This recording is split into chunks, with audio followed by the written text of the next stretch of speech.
Right, thank you very much for coming along to a slightly unusual event here at LSE. We are discussing the future of rights with my colleagues Costas Douzinas, David Lammy and Francesca Klug. But we're also launching a publishing venture, which is an effort to try and engage in a collaborative discussion about the future of rights. And we want to start this evening by just saying a little bit more about that project. So if my colleagues want to just pull your seats back, because we're going to show something, and then we'll start on the manifesto.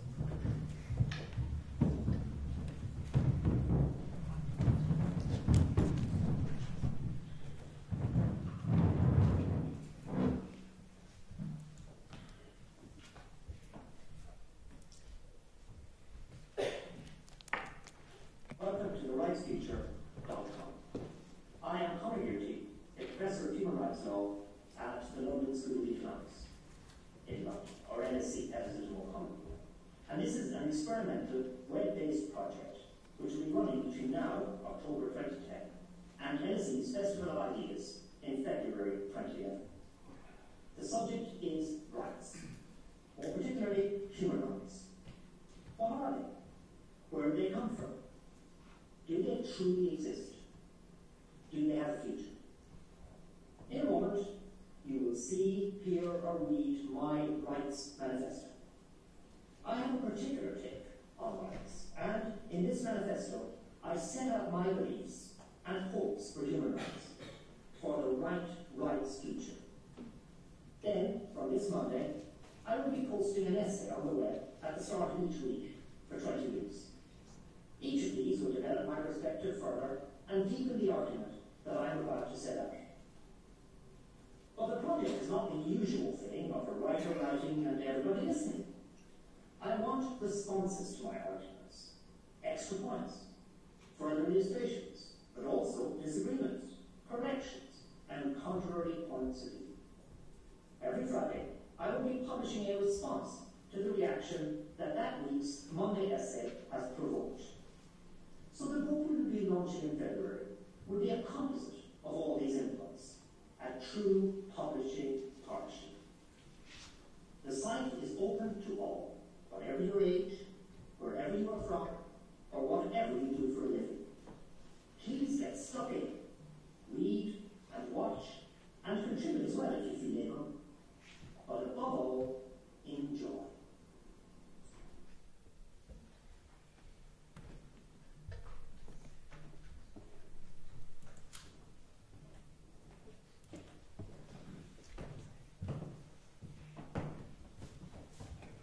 Well, there you are, you see. Very soon in this country, the universities are going to be too expensive to go to. And those people who go to universities will be people whom you won't want to teach. So, in anticipation of the big society, I'm trying to create an opportunity to talk to people who do want to listen. So I am extraordinarily grateful to you all for participating in this, and in particular, grateful to my three colleagues. And I would be delighted if any of you felt that you wanted to contribute by way of responses to the tracks, as I'm calling them, as they emerge. And what I'm now going to set out in 10 or so minutes, or possibly less, is my manifesto. And there are 10 points I want to make, and I'm going to be writing about each of them. My first point is here: human rights are social democratic politics for our post-political age. For a long time, I was hostile to human rights because I thought they got in the way of social justice, indeed of socialism. I believed that politics, through arguments rooted in the socialist perspective and in social justice, was the way in which to achieve a society in which everybody enjoyed equality of esteem. I believe that is now, in the current situation we're in, an almost impossible dream for the present. I think, properly understood, human rights are the way in which to reinvigorate the political vision we thought of as a social democratic vision in a culture which has become alienated from politics and alienated from the values that underpinned the social democratic vision of Western society that did so much to give us here the life opportunities we have enjoyed. And that's going to be my first track. Human rights need to be true, even if we have to make them so. I have quite a number of tracks on that. If you're being technical and to prove I've planned it, the 11th, 12th and 10th, for some reason, in that order. I don't believe we can survive as a human rights movement without addressing questions of foundations. I've thought that for a long time, and I think we need to say more than that respect for others is a social or a legal fact. And quite a number of the tracks will be concerned with developing this idea that we either establish truth or, in a slightly subtler point, happily make up truth and reject the old idea that to expose falsity is to prove cleverness. Sometimes maybe the modern insight or postmodern or post-postmodern insight is that we should embrace falsity for fear of where truth leads us. So human rights need to be true even if we have to make them so. Realizing human rights must always be emancipatory and securing them might sometimes be revolutionary. I want to rescue from the margins of history the connection between human rights and violence. I think we need to acknowledge that sometimes the way to achieve change is to frame opinion. And in certain situations that can involve action on the streets, civil disobedience, and in extremis, as was the case in past human rights eras, violence. We should not be afraid of talking about the morality of lawlessness.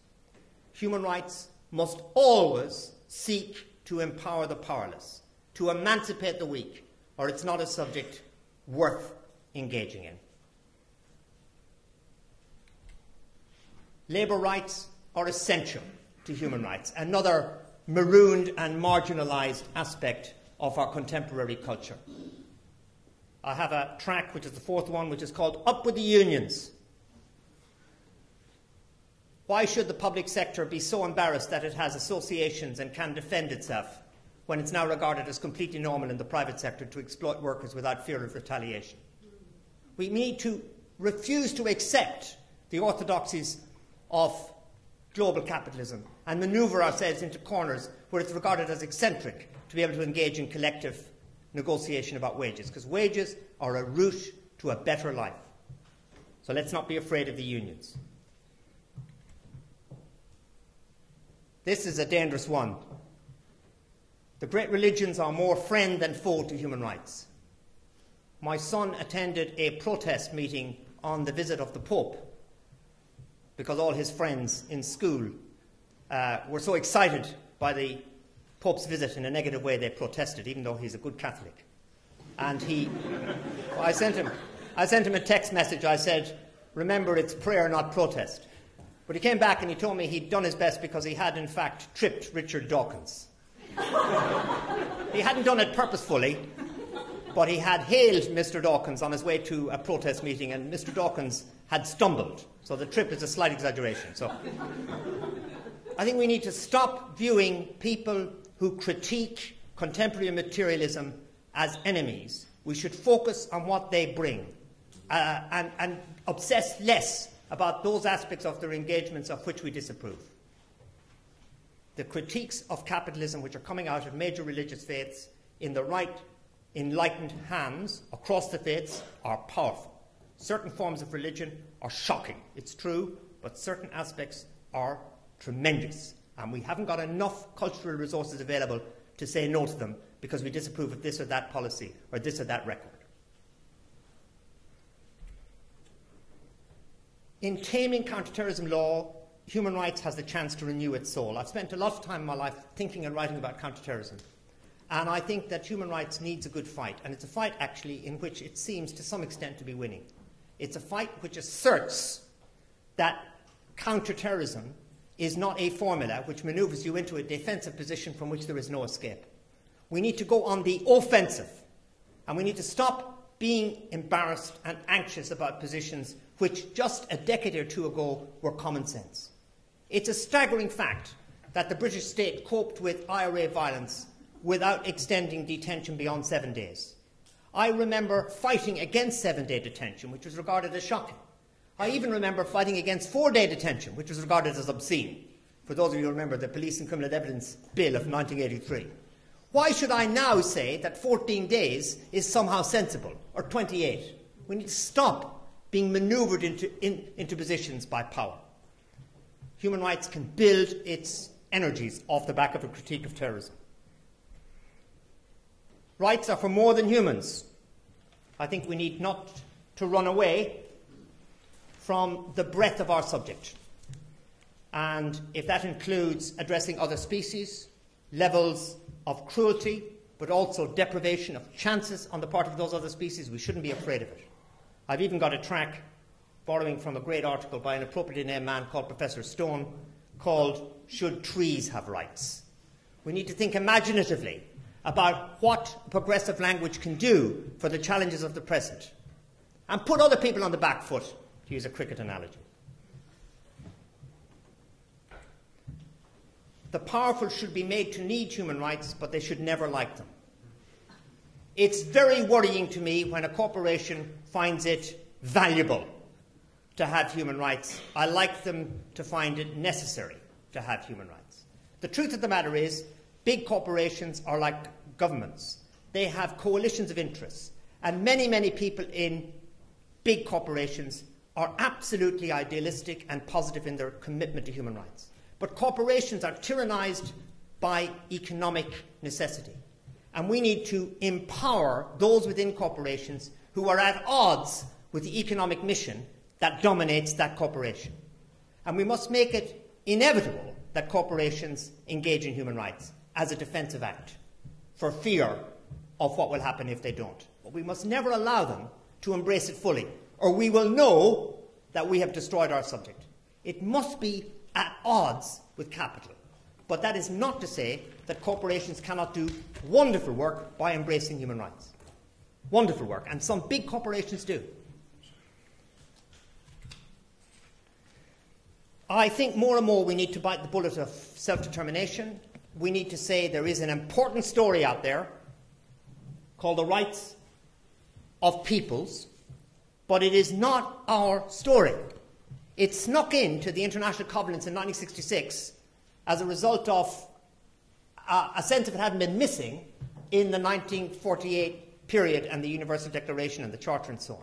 But it's a different story. It's an important story, but I think our subject risks incoherence if we allow it to embrace everything. And finally, lawyers are wonderful for human rights, but as supporting actors, not the main act. Partly because we've never embedded human rights in politics, we have seen it grow as a legal subject.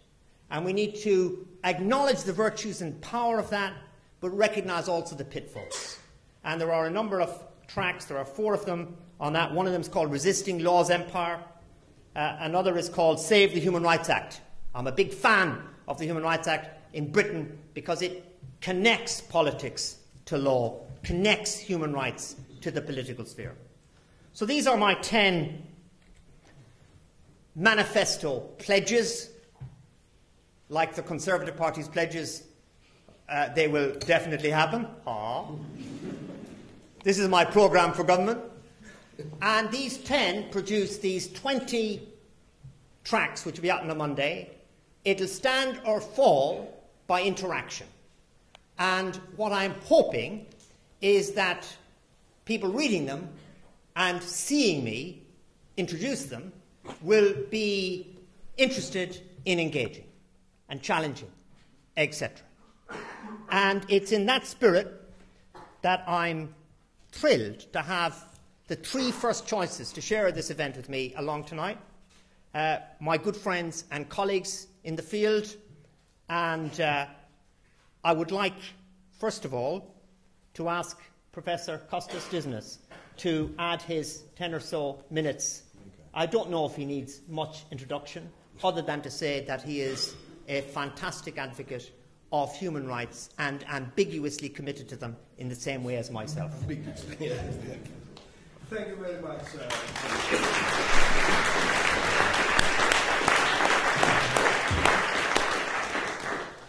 What a wonderful initiative. When Conor mentioned this idea to me about a few months ago, 4 or 5 months ago, I was struck by the exotic nature of the format.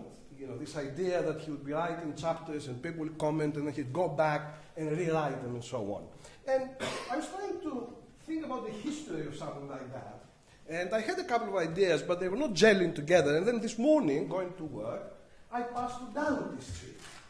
And of course, for most of you, Doughty Street is the seat of the big brother of Matrix.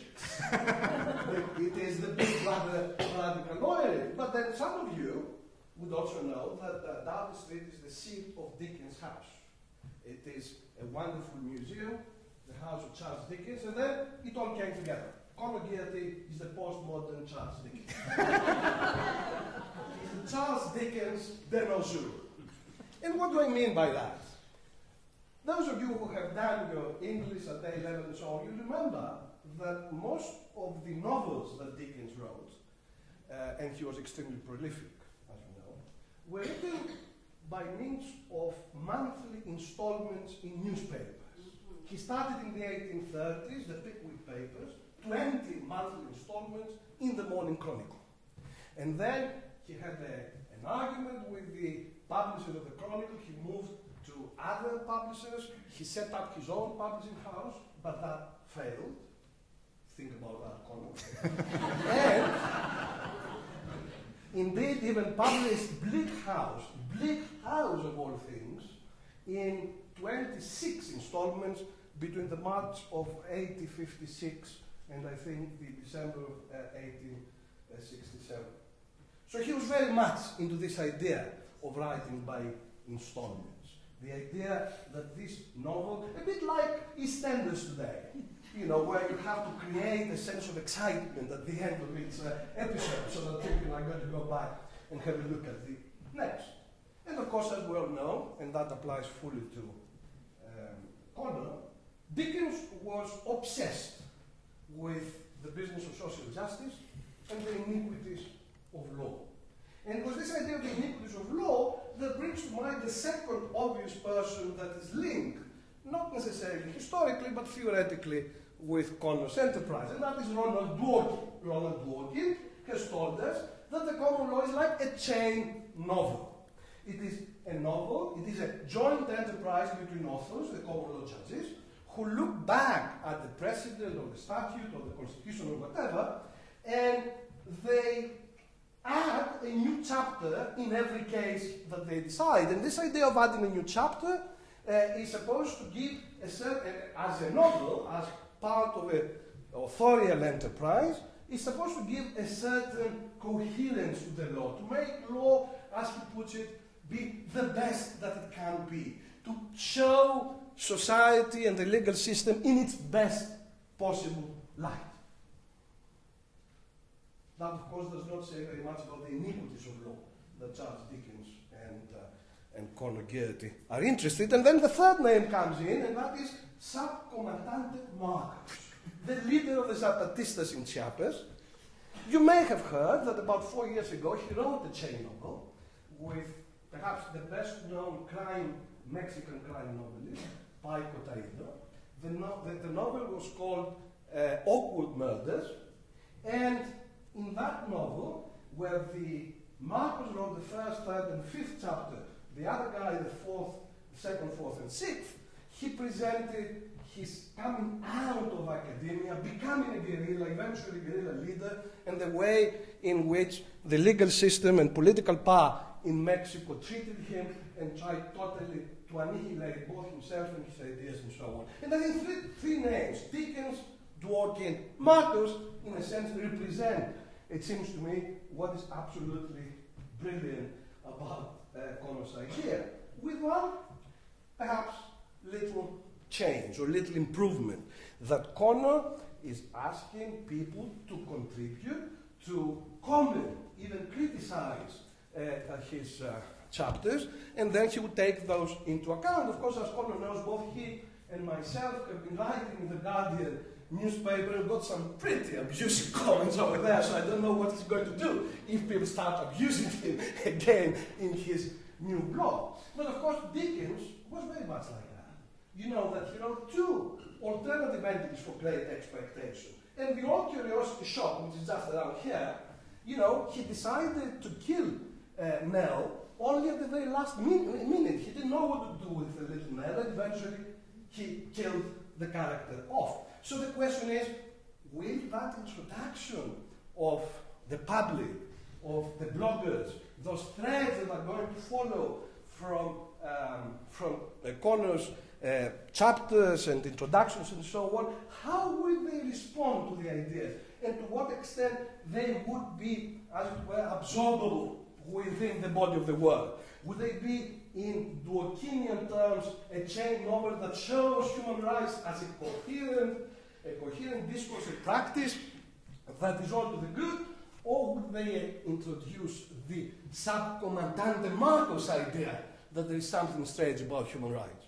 And if then I turn just for a minute to his 10 Commandments, because, as he said, he's a good Catholic, and of course we always need our commandments in an ecclesiastical setting, I would say that I agree with all of them, to the extent that as a lawyer, I retain the right to interpret them in an authoritative manner. So I agree with every single of the 10 Commandments, but let them interpret them in my own way, in terms of the work that we have been doing for the last 20 years. I start with an axiom, a premise, that for me is absolutely central in any attempt to understand what is happening to human rights in today's world. The purpose, the end, the function of human rights is to resist public and private domination and oppression. When they lose that end, and they lose that end when they become the political ideology of neoliberal capitalism or the latest version of the civilizing mission, when they lose that end, that purpose, that function, then their usefulness comes to an end. That is a premise. I say it's an axiomatic premise. You take it or you leave it. That's what I believe in, and I'm working all my life, both as an academic and as a campaigner, precisely upon that premise. Then 3 very brief commandments, which I think, to a certain extent, condense the 10 commandments that Conor put on the screen.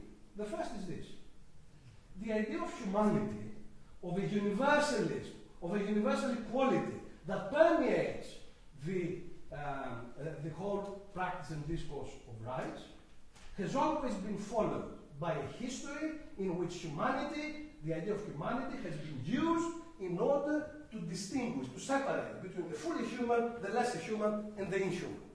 The barbarians to the Greeks, the heathen to the Christians, the foreigners to the citizens in early modernity, the uncivilized to the colonialists. Today, the precarious huge number of people in the world, as against the well-off, the seduced, who are very happy now to discuss human rights, particularly privacy and free speech, because these are the kinds of things that those of us who are well-off, who are in a good situation, of course, value very, very much.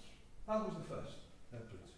The second principle, in a sense, the follow, is this: humanity and sovereignty, the universal and power, indeed liberty and security, rather than being some kind of great opponents, great enemies, involved in a zero-sum game, that when we get more liberty we have less security, or vice versa.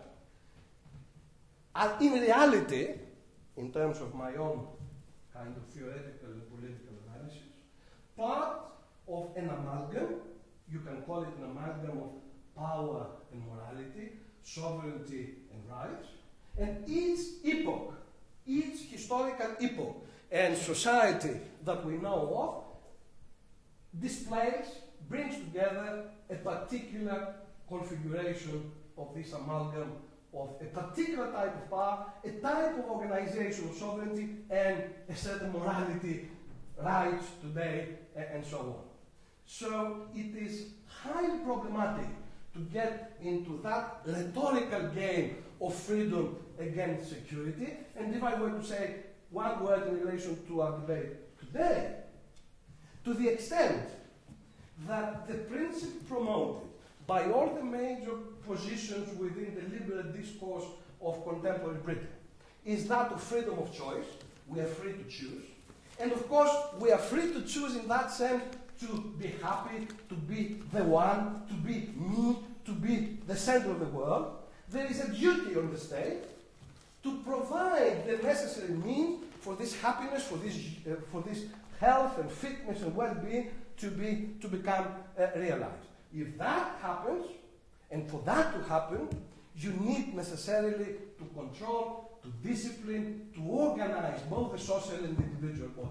To that extent, all these measures that people have been condemning about surveillance, about CCTV cameras, about all these kinds of increased security measures are not the antithesis of freedom. They are precisely part of the way in which what I call the amalgam of power and morality is organized today. Freedom and security always go together, and they take different forms in each particular period. And the very final point I wanted to make is this. Human rights do not belong to humans, they construct humans. Depending on what type of rights, on what type of expectations and legal provisions a society recognizes, enforces, and promotes, we have different kind of people, different kind of subjects who work out in the world. And if we turn for a minute to our Human Rights Act and the big debate about the Act, I would say this. Because as you know, the debate is, do we need the Human Rights Act or should we get a British Bill of Rights? The people who today and in the next few weeks and months and years need some kind of legal remedy and protection, those people are going to be losing their welfare benefits, their child benefit, their housing benefit. Those people have absolutely no remedy under the Human Rights Act, and they would not get any remedy under the British Bill of Rights. Because while our Human Rights Act protects the right to property, and the very first case that involved the declaration of incompatibility was about the rights of a pawnbroker, no single mother in Tottenham who is losing her child benefit, no family that is losing her housing benefit, will have any kind of remedy under the Human Rights Act and the European Convention of Human Rights in relation to these things. Because as you know, no social, economic, or cultural rights are included in it. To that extent, while I think it is important to keep in mind that interesting tension that his 10 commanders, Connor's 10 commanders put forward, the tension between that idea of universalism, of spiritual equality of humankind, of people here, on the other hand, without that political sting, without that political battle, to try and create areas of protection and promotion of the interests of the disenfranchised in our society, human rights on their own are not going to do it. Thank you.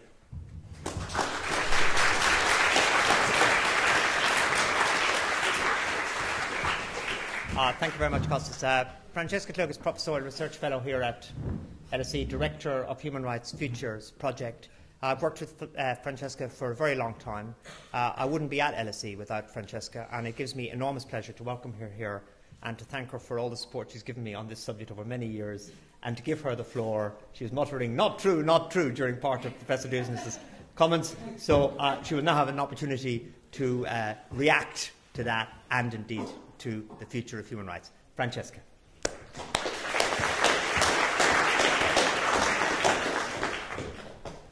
Costas and I will have a nice debate in the pub afterwards. But I want to start by congratulating you, Conor, on this remarkable initiative, this e-book in the making.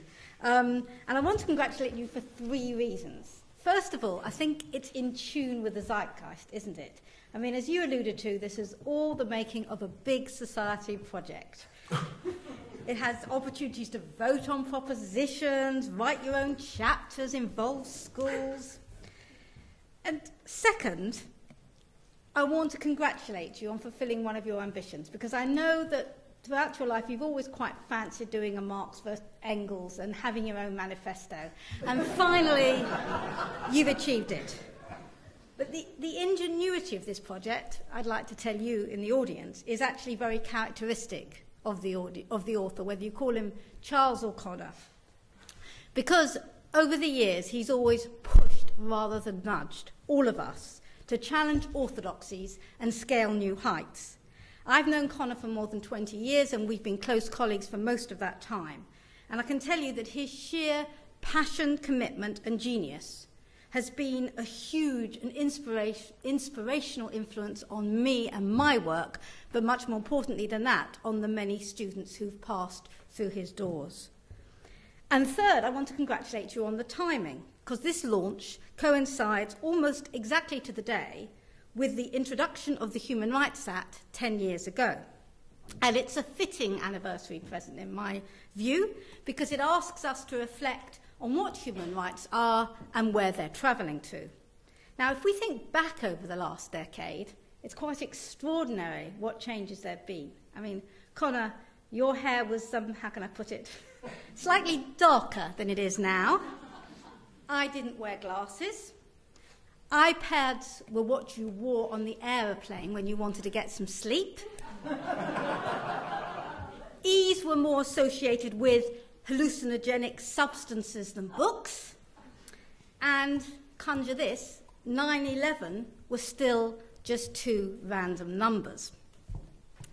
And in this country, human rights were frequently still portrayed in the post-imperial idiom of something foreigners apparently lacked, particularly non-Western ones, scant relevance to us here in the land of Magna Carta, except as a British export.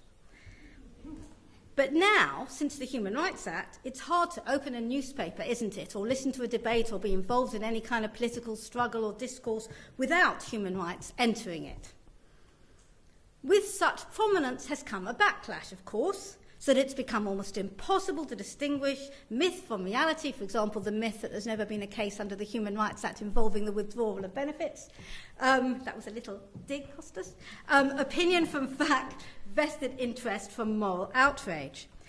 But even without such noises off, as I see it, how you understand human rights and their future depends on which lens you look at human rights through. Poetry or prose? In prose form, human rights are standards laid out in international treaties and domestic law which can only be adjudicated on by judges and fully understood by lawyers, and not always then. In the UK, the black letter law tradition, human rights, which is the ultimate in value-laden law, can even be given a technical positivist slant by lawyers, leading to all sorts of misunderstandings about what human rights law apparently does and doesn't empower public officials to do.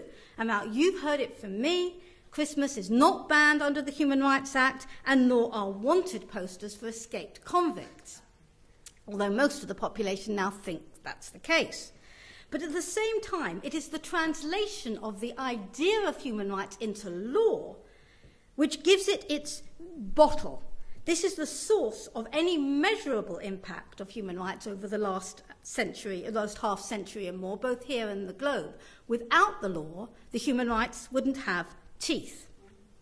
In the UK, without human rights law, the courts would not have ruled against indefinite detention without trial, or the modern-day slavery of some domestic workers, or the starving out of asylum seekers, or unnecessary physical restraints on children in young offenders institutions. In other words, it's the application of human rights law which, as I said, has given human rights teeth. But these same teeth threaten to tear the soul out of human rights. And here I'm completely with Costas.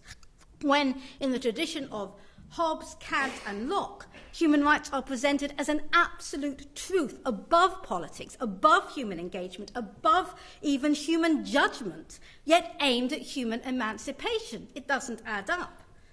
By this approach, rights are no longer validated by God these days, but by an intergalactic court, or so it must seem to the uninitiated, whose legitimacy in modern democracies, which concede such courts, will forever be the subject of dispute. What we face now in Europe, in my view, may test the effectiveness of human rights to the absolute limit. This is a moment, or maybe a decade, of truth about our identity. Will the preoccupations of our post-9/11 economic recession-driven era overwhelm us? Will human rights law in itself resist the mass expulsion of Roma, the outlawing of the burqa, the erosion of the presumption of innocence for whole communities? Or will the other, the outsider, be marginalised and expelled as in the Europe of old? Abdelkader Ben Ali, who emigrated to Holland with his family as a child and was once embraced by the society around him, asks in Sunday's Observer, I don't know how many of you read his moving article, so what has changed? His answer, as the memory recedes of the events which led to the mass destruction and genocides of World War II, so the emancipating values of equal worth and human dignity, which were given renewed weight in the wake of that catastrophe in Europe, they are giving way to baser and older fears. And this is where the poetry, the passion of human rights comes in. Through the lens that sees human rights as poetry, as values and ideas that have preceded international law and standards. Through that lens, it's the values that have gone on to shape the law and give them the force that they have, not vice versa. And from this perspective, if human rights are to survive, as Conor asked in his now famous Hamlin lectures, then human rights as aspiration, as vision, as emancipation, must not be strangled by human rights as prose, as law, as technicalities. Now, I've no doubt that Conor's virtual book will explore such themes, even in such strangely titled chapters as Double Standards are Valuable as Long as They Don't Last Too Long, and Do Trees Have Human Rights? When I read that the first time, I thought it said, Do Tories Have Human Rights? And I wanted to say, yes, of course, trees, I'm not so sure. And this, but where I do depart from Conor, somewhat, is his assertion. I think I've just switched off his E thing. I switch it on. Ah, there you are. Human rights are social democratic politics for our post-political age. I want to take issue with the very first clause in the Human Rights Manifesto. Now, I agree that human rights have come into their own in an age of failed utopias. Indeed, I'm trying to write a book with that very title, little plug. And I agree that in the post-socialist era, human rights are frequently the means through which people express their ethical vision for society. But I don't agree that human rights idea is simply social democracy masquerading as something, I was going to say gentler, but after what Conor was saying about violence, I would say masquerading as something rougher. Although human rights and social democracy are both rooted in notions of fairness and equality, the questions driving social democracy, I would suggest, are fundamentally utilitarian ones about the greatest good for the greatest number.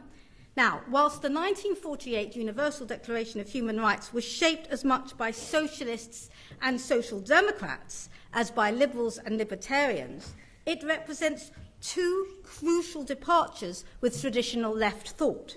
First, it's important not to underestimate, and I know Conor never does, the influence of non-Western, non-secular thought in post-World War II human rights thinking. Faith-based insights about equality, dignity, and equal worth of every individual are written all over human rights treaties. And the importance of the community, not just of the individual, but of the community in human development. I have to tell you, Conor, that my daughter also wanted to go on that demonstration, but I managed to talk her out of it. And she's not only not a good Catholic, she's a good Jew. The second departure, and now let's be honest here, of human rights from social democracy, is that the evolution of human rights thinking was itself partly a reaction to the authoritarianism of communism as well as fascism. In my view, it's a vision for the good society which starts with the individual, not the state, and asks what are the conditions necessary for human flourishing, as Amartya Sen put it. The overlap, on the other hand, with social democracy lies in the conclusion that human flourishing must, as Costas so eloquently put it, include freedoms to certain essential social and economic goods and services, as well as freedoms from tyranny and servitude. Mr. Cameron asks us today to all join in together, because we're all in this together, in a debate about what we mean by fairness. Well, I would like to say to Mr. Cameron that human rights activists have been discussing that for a very long time. As I see it, the struggle of our time then is to ensure that human rights survives as both poetry and prose. Not easy, I know, because the idea of human rights will be drained of vitality if always mediated by lawyers, but it can disappear like shadows if not anchored in law. The hope lies in what we see before our eyes every day, the human struggles throughout the globe that seem inextinguishable, the small acts of resistance and the great acts of courage. This, as Costas said, is the spirit of human rights. And in an unjust world, I suspect, sadly, that the future of human rights is therefore secure. Thank you.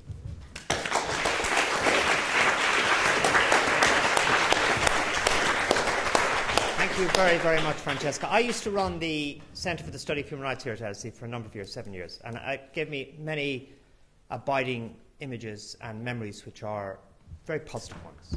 And one of the strongest images I have is of our next speaker at my centre, going upstairs for a drink you won't get now because I've run out of money, I no longer direct the centre, and being surrounded...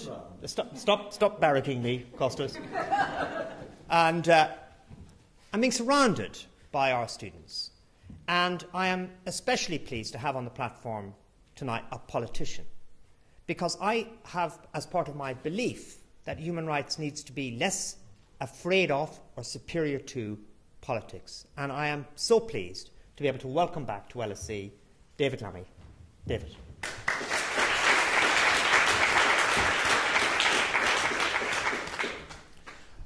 A politician with no power. Last time I had a little bit of power, now I have none. But I'm very pleased to be here at LSE and to try and weave between Conor, Costas and Francesca, which is going to be quite difficult, because I agree with bits of all that have been said, but not with all of it. So I just want to try and give some political reflections. The first is to say that this is a very necessary debate, no doubt about it, an absolutely necessary debate, and it has to be a debate that is a 21st century debate, not a 20th century debate. And what I mean by that is just in these first 10 years of this century, we've had 9/11, then the war in Afghanistan, followed by Iraq. We had the bombs, of course, that exploded in London. The dominant discussion prior to the economic downturn was a discussion effectively about sustainability and climate change. And then, of course, we had the economic downturn. The one ray of sunshine was the election of Barack Obama in the United States. It has been a packed, full, tough first 10 years of the 21st century. And when you look across that landscape, it is obvious that the need and desire for human rights is there, and the articulation of a fully fleshed human rights is very necessary. However, and there are some big howevers, human rights, and I think Costas is right, has got to come from somewhere, and it has got to come from people. It can't be this lofty thing that hangs about up here. I've enjoyed working with Francesca over the years, but one of the problems I think the Human Rights Act in Britain has encountered is this sense of where did it come from? It is hugely difficult in office when human rights feels like something that has been written by a metropolitan elite, has been written by lawyers, comes from a political place that certainly I would want to associate myself with and be part of, but doesn't feel like people have fought the battles to get it. And therefore, selling human rights in Britain has become hugely problematic. But I want to cite this debate, certainly in relation to this country, in two deep, really political subjects, because I think otherwise we have this sort of, and I used to be a lawyer, so I mean, you know, lawyers love this, but you have this sort of slightly sterile, shrill debate about human rights.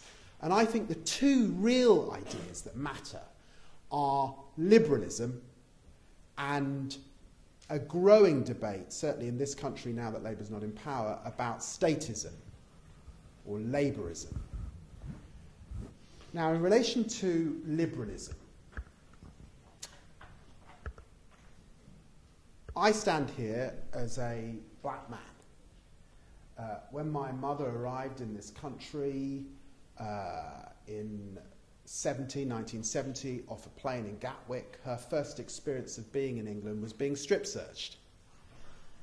I grew up at a time when being black in Tottenham meant being routinely stopped by the police, stopped and searched and harassed. And of course, I experienced the catastrophic and terrible riots that we experienced in Tottenham as a result of that period. So I absolutely stand in full solidarity with the major battles of the late 20th century that have not been completely won, but have been advanced. That is standing in solidarity with people who are of ethnic backgrounds, who have been routinely discriminated against, the major battles for fights for equality for women, the major battles in terms of gay rights, and that whole collection of civil liberties issues that existed in this country. There was another big thing going on that we all were animated about and that continued for some time, and that was Mrs. Thatcher's and Ronald Reagan's introduction of a very serious neoliberal economy at the same time. So what I'm saying is at the end of the 20th century, you see liberalism in different guises, both in economy and in terms of social norms changing. And what that introduces, I think, in a powerful way, is the individual, the assertion of the individual into the major diatribe of the time. Now, what's the problem with that? Well, the problem is I stand here as a socialist. If Conor is right about social democracy, I want us to get back to having debates about the collective whole. I'm sick and tired of an emphasis on the individual. That is driving us in completely the wrong direction. We're not going to solve the challenges that I just set out in the first 10 years of the 21st century with an overemphasis on the individual and the individual's needs. How are we going to deal with climate change if it's all about my right versus your right? If it's about a neoliberal economic model that really in the end asserts the right of capital over the right of production? How are we going to deal with the major debates that have come out as a result of profound challenges in faith, particularly extreme versions of the Islamic faith, unless we do it collectively? So I want to be pretty old-fashioned, but in a 21st century way, and say that this in the end is about politics. In the end, it's got to be, to my sense, a social democratic or a socialist vision of what the 21st century is. And I want to say something else. New Labour, which I know is a very, very dirty word in LSE, and the New Democrats, as they were in America under Bill Clinton, and in fact remember that new started in Australia under Paul Keating, was in effect a response to being out of power for many, many years, in Britain 18 years. It was a desire to rebuild public services again. It was, in some senses, a deficit model at a time when most people believed two things. One, that ideology was dead, and two, that communism and socialism were these backward, forgotten things. So what I'm trying to say is, what new is a kind of interesting idea if it was responding to an agenda that was largely being set by those on the right, out of Chicago, Hayek and others, and Reagan and Thatcher, and perfected all that. It was a reaction to them. Now is the time for the new of Labour. And actually, human rights is one of those underpinnings, but it is not the only underpinning. Now, let me give you some illustrations of this when I was in government and what I've seen, just to underline this point. Let's take, in my role as Minister for Higher Education. So I'm Minister for Higher Education. I have to try and be impartial. I have to, try and be fair, understand that universities are autonomous institutions. And guess what? The same old argument. The Oxford Union decide they want to invite Nick Griffin to speak. You get the old debate about freedom of speech. And you know all the arguments. I'm sure this hot room knows all of the arguments about should you speak, should you not speak, what is freedom of speech. I just want to say, of course he shouldn't bloody speak, but I can't do that really. I can now. But actually, why do I want to say he shouldn't speak? Not because of human rights. Of course I believe in free speech, and he's entitled to speak. Why I don't want him to speak? Because there's one Afro-Caribbean child at Oxford this year. One. And I'm more interested in equality, I'm more interested in socialist progress, I'm more interested in what that does to those who might apply if Nick Griffin speaks. That's not about human rights. That's about good old-fashioned politics. Just in the run-up to the general election, here's one other illustration. You may have seen those posters in Britain.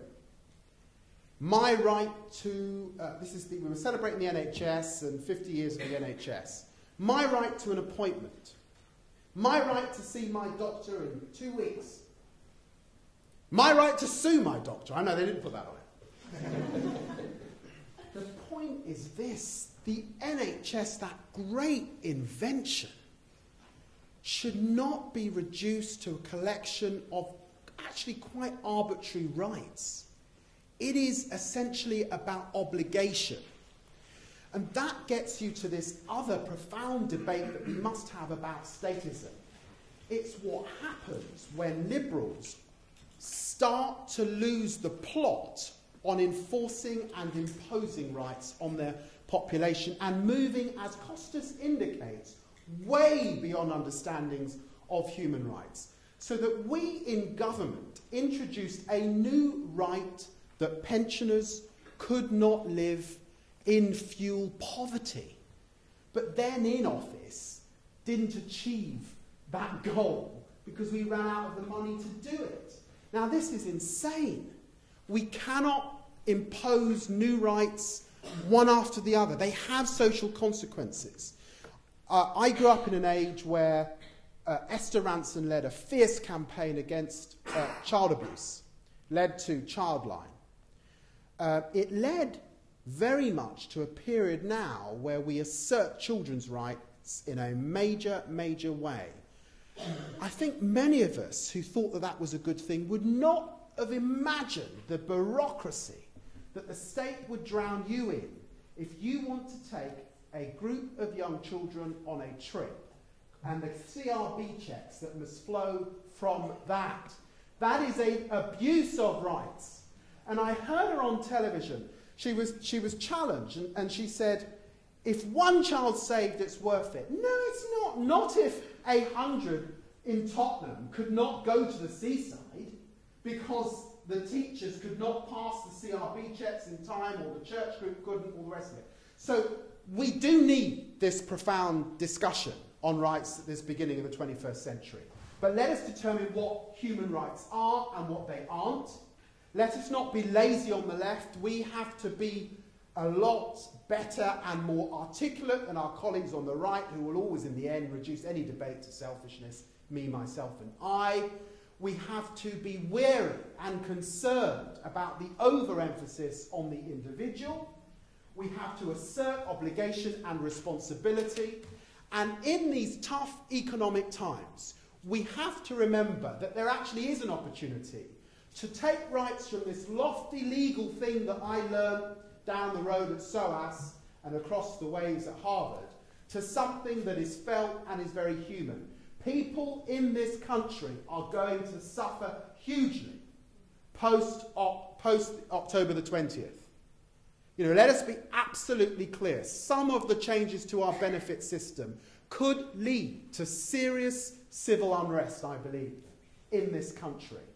They need a rights that is coming really from them, but articulated by people who stand in solidarity alongside them. So this is a pertinent debate, but it's one that will need quite a lot of refinement if it's certainly to take my constituents with you.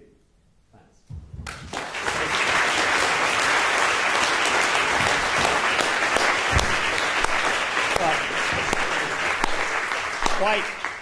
Thank you, David. Quite a lot of refining it will get. That's the point of it.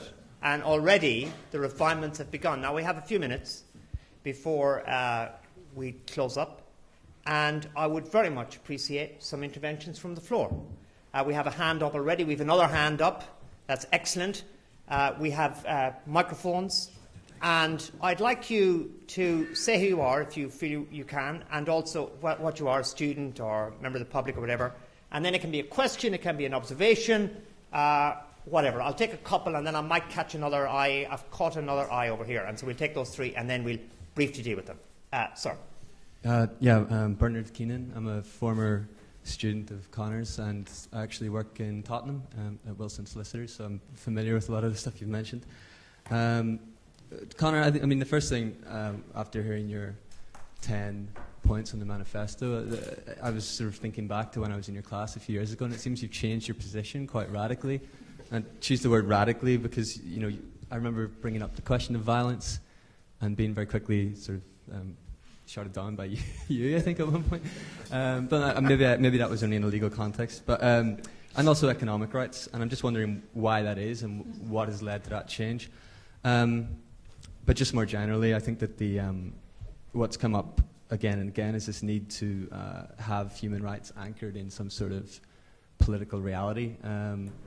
And I think that's what's going to force the issue and maybe make human rights more of a sort of democratic thing than perhaps they've become in the last 10 years. And on that subject, I'm also curious, I suppose I'll read about this, but how you're going to work the great religions into that, because I think they've always been reactionary, and I think they're structurally reactionary. Right.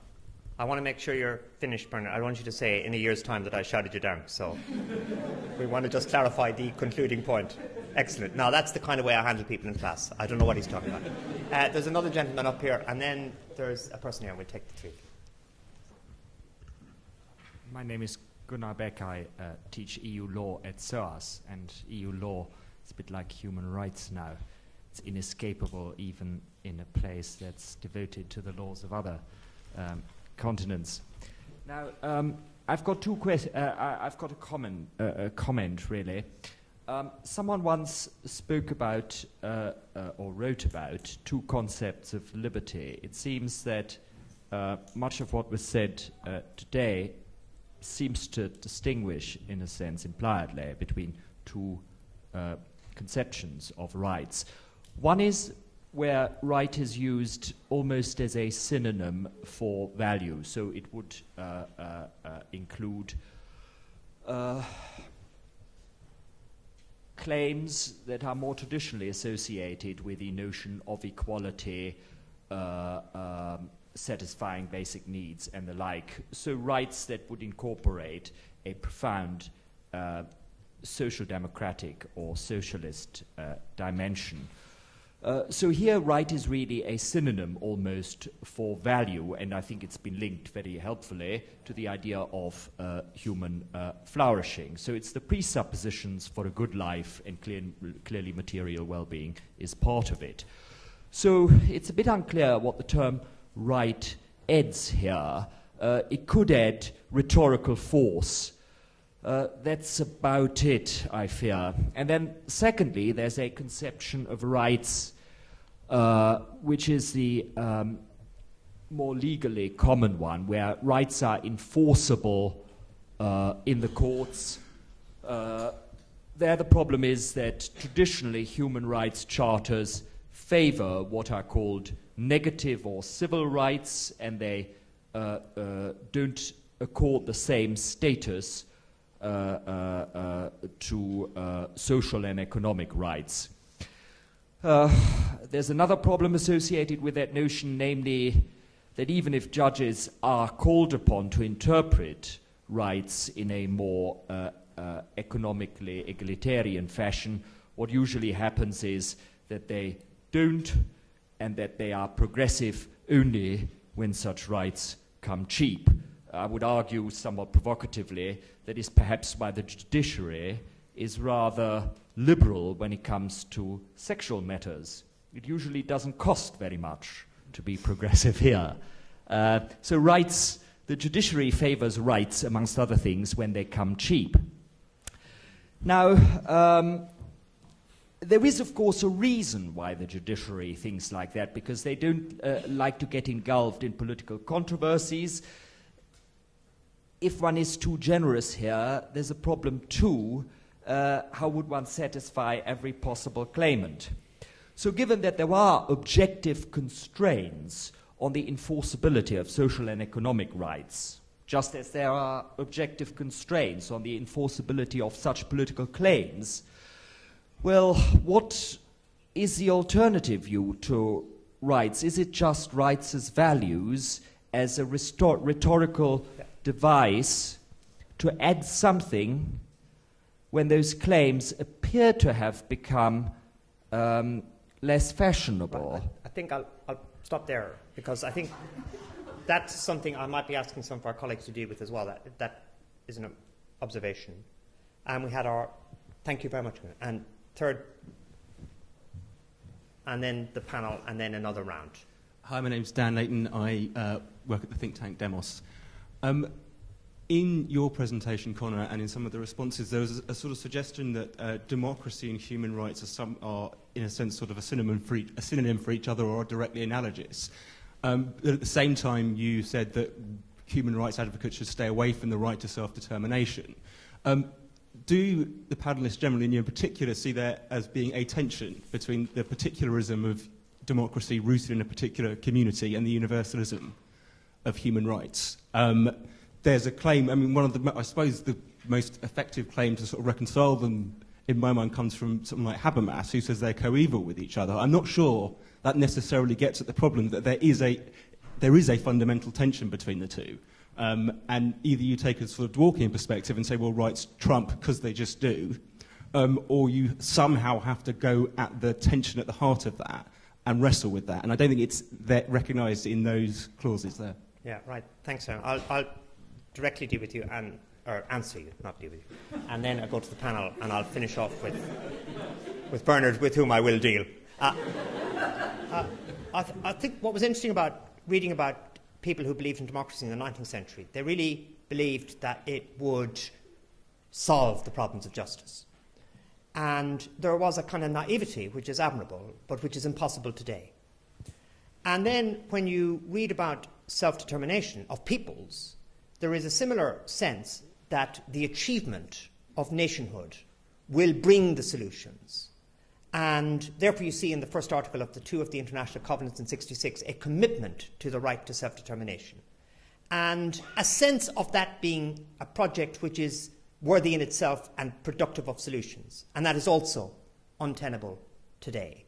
And I think what has happened has been that human rights has re-emerged because of our understanding that democracy does not guarantee the equality of esteem that we believed it would guarantee, and that freedom for previously colonized units does not bring the same level of respect for human rights as might have been believed would be the case.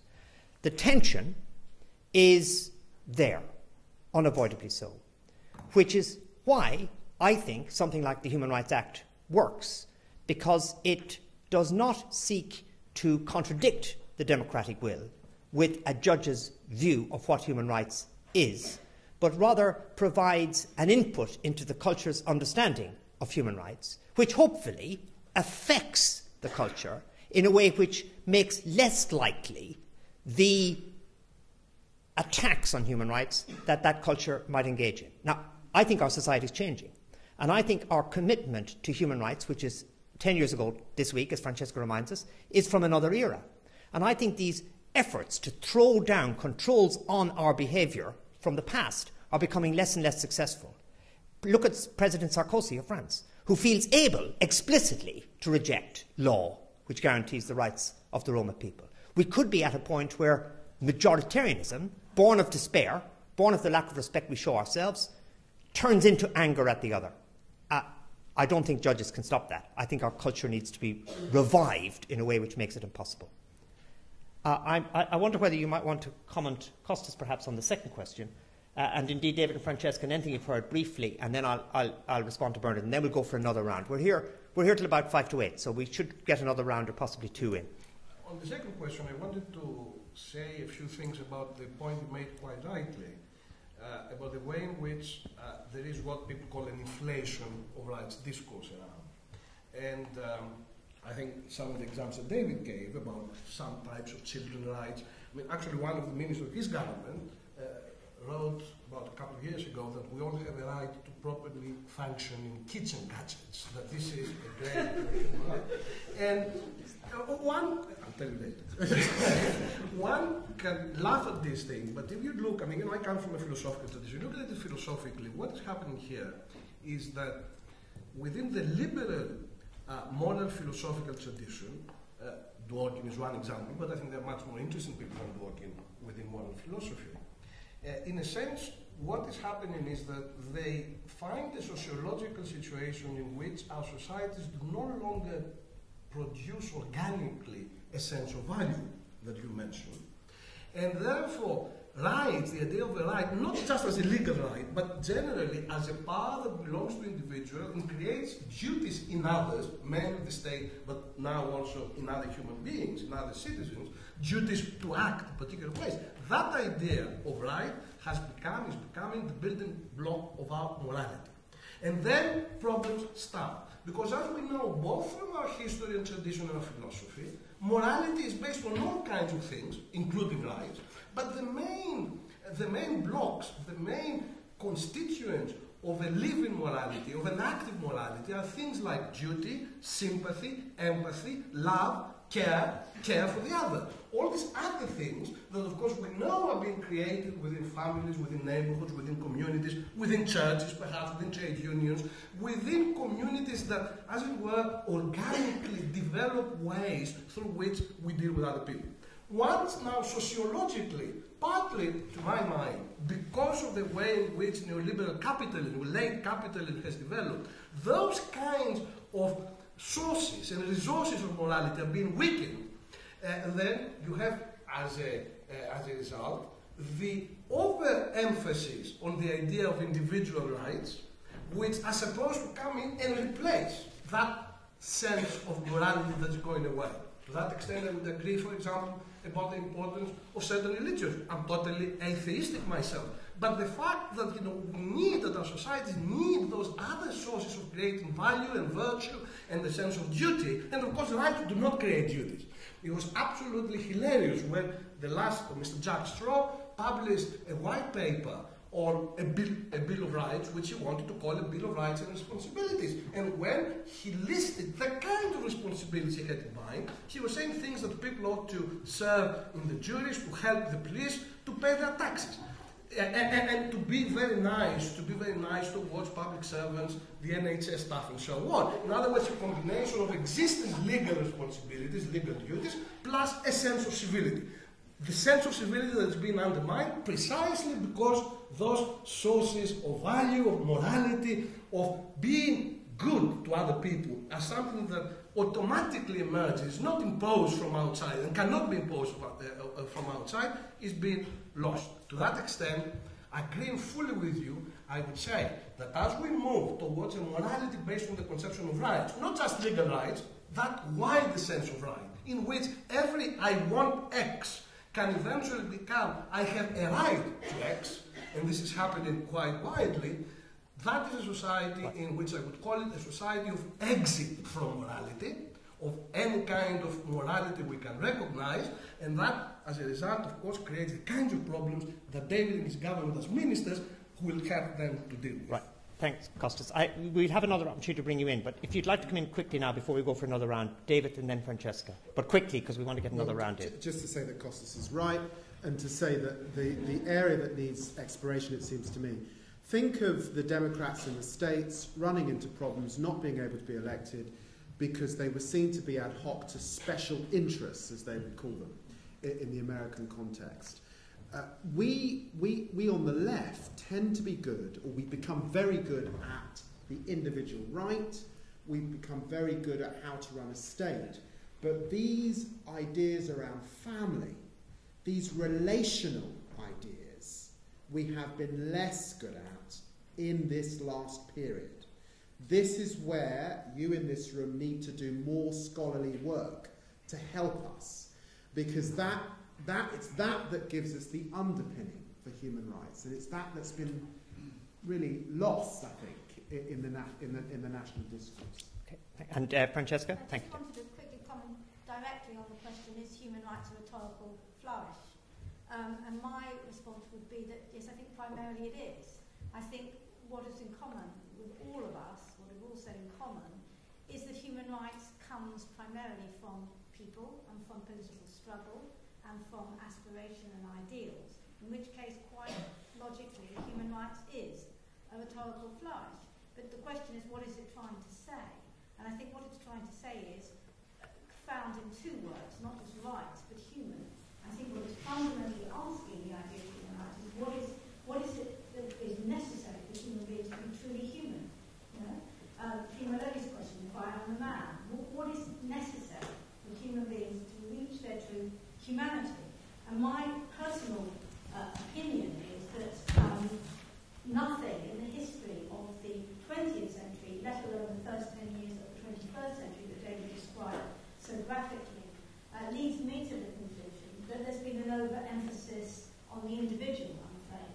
I think there's been an overemphasis on the powerful and the privileged and even the complacent, but it's a lack of emphasis on the individual, in my view, which leads to debates and policies based on these debates that say, well, there was only 11 people detained without trial indefinitely, never even told what the charge was against, and that's not many people when you think of the threat to security of all of us, or there was only 18 people that were put under house arrest and something called control orders by the last government, or the argument that the French government is which there's only 3,000 women that wear the burqa in France, or, you know, there's only a small number of Roma compared to migrants generally that are being expelled.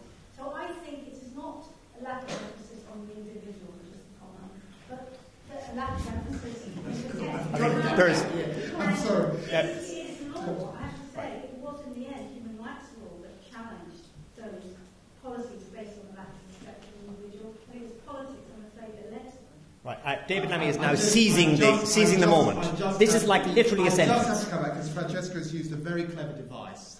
I hope everyone in this room understands. We don't need to deconstruct. There is a big difference between the minority, which are all the examples she gave, and the individual. Right. Thank you for that pithiness. I've got hands.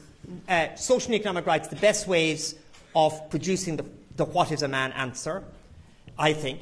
I think we need to think seriously about violence and direct action, because my premise has always been that democracy functions. When does a democracy cease to function to the point where actually it's not delivering any kind of community idea? Look at America. The Supreme Court has destroyed the capacity of an equal playing field in the United States.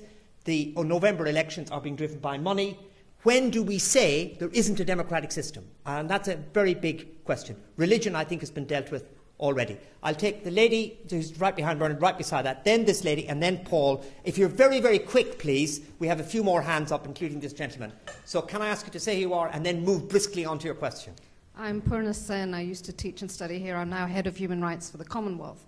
And I'm quite interested in, obviously, your manifesto, Conor, and various things I'd like to talk to you about. But the big question, I think, is your 10 commandments, as they've been called. And the discussion around them tonight has been very much UK-focused and a little bit US. And I wonder how you see those commandments, that manifesto, being relevant in a much wider international discussion, and whether you think this will translate easily into that. I think of the work I do with the 54 members of the Commonwealth, and I think this would be an extremely difficult way of promoting the discussions and the work that I'm interested in. I'm worried about your promoting of violence. Somebody who's worked on issues of domestic violence for 20 years, I find your promotion of that slightly problematic.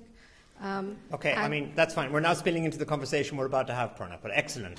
Excellent. And I'll come back to you on the rest later. Absolutely. I had a sense that they might be now if I hadn't said that, so forgive the rudeness. This lady down here, and then the gentleman behind her. I know you are, but I'm pretending I don't, as it were, for the purposes of... I'll try and be as quick as I can. Please. My name is Christina, and I represent invisible women. I'm very interested in the fact that there's very few of them at the head of Britain, and in these events which I attend, and other places, there are very few women speaking, so I'm so glad that you chose the two of us now.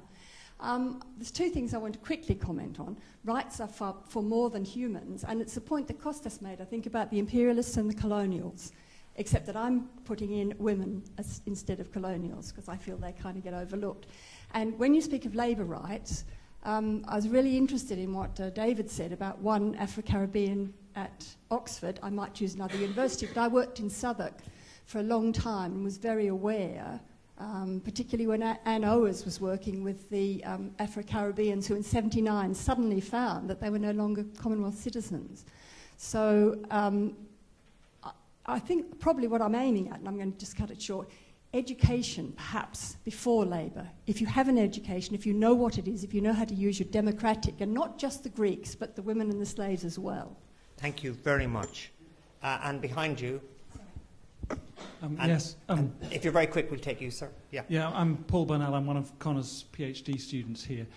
I just have a practical question, Conor. Have you actually written all these 20 essays already? And to what extent can we manipulate them before they come out? Right. The manipulation happens afterwards.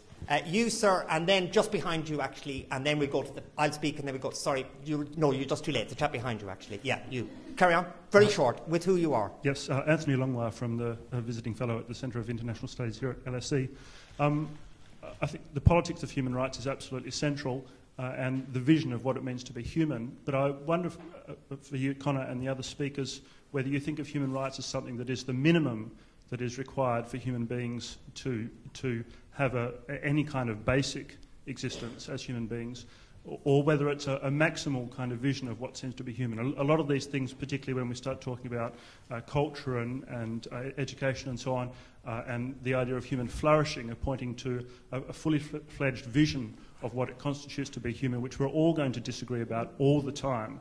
But if we have a minimal understanding of what human rights are, that might be a different question, and perhaps one where there's more likely to be agreement. Great. Anthony, and the gentleman, yes, with your hand now up, and then you had your hand up just before the other chap. I will take you as well, I will, because I know you so well. But this has to be fantastically short, almost over now. Sure, okay, thank you. Well, my name is Richard Suranjogi, and I'm an Article 12 advisor for UNICEF UK. So essentially, I'm an advisor for children's rights. Something that I've been working on quite heavily, actually, over the past several months is making children's rights meaningful. And so UNICEF UK's largest ever initiative, which is child-friendly communities, and will be rolled out in March nationally. You'll see lots of advertising and stuff. And I want to know, how exactly do we here make sure that these human rights, your rights manifesto, how do you make them relevant? As you, Professor Gearty, I heard you touch upon the notion that we haven't actually fought for human rights. It's that many people don't actually feel that they're relevant. And also, David Lammy, you spoke of the fact that you want your constituents to feel that it belongs to them. So essentially, my one big thing is, how do you make them relevant to the rest of the country? Thank you. Thank you very much. And this is the very last thing from the floor. Then we'll do a short wrap-up. My name is Ian Anderson, Campaign to Make Wars History. And I just wanted to ask whether you think that the contingent nature of guarantees for equality within the Human Rights Act is part of the problem. Let's say that, say, Article 14 is highly parasitic. You have to engage other articles before you can even talk about equality. And it seems a great shame, therefore, that the government didn't sign up for Protocol 12, which is a freestanding guarantee of equality within the ECHR system. And finally, what do you think about the abrogation of legal aid? Because without legal aid, how can anybody bring a case? Yeah, thank you very much. I'm going to just briskly say, perhaps one of us will pick up those points about equality. I agree with you, and legal aid. The courts are, not great at delivering access to legal services. Most of the other ones, actually, are evidence of what I need from this project. In other words, I need to internationalise. It's a weakness. I need to be more sensitive to the feminine, because I was looking at it, thinking to myself, where are these dimensions? The answer actually will be that they will flow from interactions. That's the theory. And the book will genuinely grow. Bernal, the outrageous attempt to manipulate the original essays, is totally and utterly rejected. He can take his place in the queue with everybody else commenting on them, not using his special access to me to try and achieve his own co-authored original works. So I've seen him off. Anthony, in today's climate, the minimum is going to be pretty good for quite a lot of people, and I hope that we move to a point where the maximum is actually something we can put on the political agenda. But for now, working for a minimalist approach to human rights will give people things millions of people don't have, which is a sad reflection on where we are in a world of such wealth. I'll come back and conclude the event. I'm going to give all three of you an opportunity to wrap up. We will be out of here by 8 o'clock. And I think we'll start with Francesca, move to David, and then end with Costas. Just a very quick response to the minimalist and maximalist point. I think you've got to the heart of the paradox of human rights. I think one of the greatest criticisms you can make of it is that it is actually a vision of minimalism, of what is necessary for the humans to flourish, and therefore the criticisms of it that Costas and David made, that it doesn't resolve the inequalities and the exploitation that we face in our society. On the other hand, when it tries to go further and become more maximalist, you get the criticism that Costas and David made that there's rights inflation and it goes too far. So the way I understand human rights is this. It is ultimately about a vision for a better society. It is therefore ultimately about politics. But it's not an ideology. It's a companion to other ideologies. I think its best marriage is with social democracy, but it's not a substitute for social democracy. It's a corrector against some of the more worrying tendencies of social democracy by making sure human dignity is at its heart. Thank you. David? I thought that was very well put. Yeah, I could see you were listening. Very, very well put. I think just to say, how do we make it more relevant? It is to really, the human part of the dilemma is difficult because is David Cameron human? Yes, he is. But I'm afraid politically, I think he is launched into doing some pretty inhuman things. And so I don't know how I don't know where that takes us, basically, when you get down to the nitty-gritty.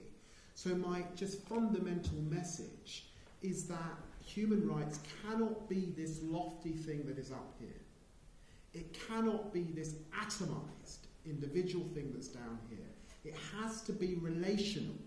It has to be located in family, in neighbourhood, in social union. I do think that Conor is right when he says that faith is certainly not an enemy. It is a companion on this journey, because that is where much of the world, when you certainly get to an international perspective, much of the world is located.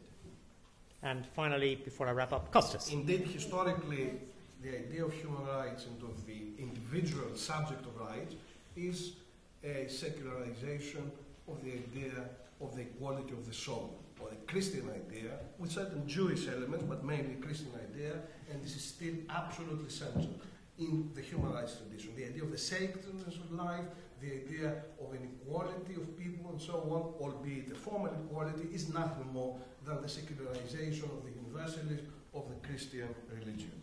So we have a minimum package, a minimum content of human rights, and this is precisely what makes an ideology, and here I disagree with Francisco.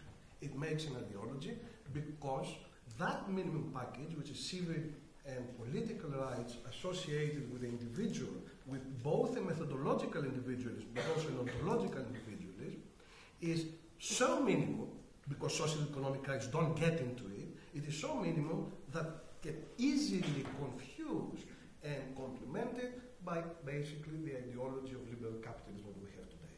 So then you have those rights for the 2/3 of our society, the seduced part of our society, who want more rights, and they get more rights all the time. But then the third, which is now increasing as a result of the cuts all over Europe, not just here, that third is then dealt with as a security problem. It is about building walls to keep them out, to keep them in Africa, or building walls to keep them in prisons, or finding all kinds of ways to turn them away from the parts of the seduced areas of our society, which of course don't want to know about it. To that extent, even today, the point that I made more generally and theoretically, that humanity is both a principle of universalization of Christian provenance, but also a strategy of excluding, it is applying today as much as it applied in the 15th and the 16th century. Thank you very much. I've learned from this hour and a half that if we can transfer some of the energy in this room into the virtual sphere, we will achieve something. We will actually have an inclusive perspective on rights, which it'll be my job to maintain as coherent, and your job to ensure that it's ethically full. And that's a partnership. You will have seen Frank here, and as a result of his work, this will be on the web tomorrow. I say, looking rather hopefully at Frank with all of it. And you'll be able to see it in LSE, but also on the website that you will have seen earlier, which is www.therightsfuture.com. And that website would not exist without a number of people. LSE has been fantastic in its support for it. And also I have a web designer, Caroline Mockett, who has been tremendous. And the Space for Thought Festival in February, which this is moving towards, which is an LSE festival, a weekend festival, which I hope you'll all come to, at which we will summarise and reflect on what we have achieved here, is being organised very capably by Louise, who is at the back there. And I want to thank her very much for her support for this as well, for driving it forward. So this has been a team effort in its formulation and realisation, as well as in its work tonight. And I would like to thank our three colleagues for the excellent work they did. I'll give you a chance to give them a proper round of applause in a moment. First, no, stop. First, the bad news, I have run out of money. I do not run a centre. I cannot take you all for a drink. It's a complete disaster. But we will be having a drink. Professor Douzinas came in and said, when I offered him a cup of tea, do you have anything stronger? He said that at 6 o'clock, so goodness knows what he's going to say at 8:15. I suspect he'll be having a drink. We will be in the George pub in a short while. Some of us, I hope some of us can stay. And without necessarily assuming you're going to get a free drink from me, we'd love to see you. And I'd like to allow yourself, when you are applauding these wonderful people, to also applaud yourselves. The strength and range and quality of your interventions has been what has made it a successful evening. So thank you very much as well.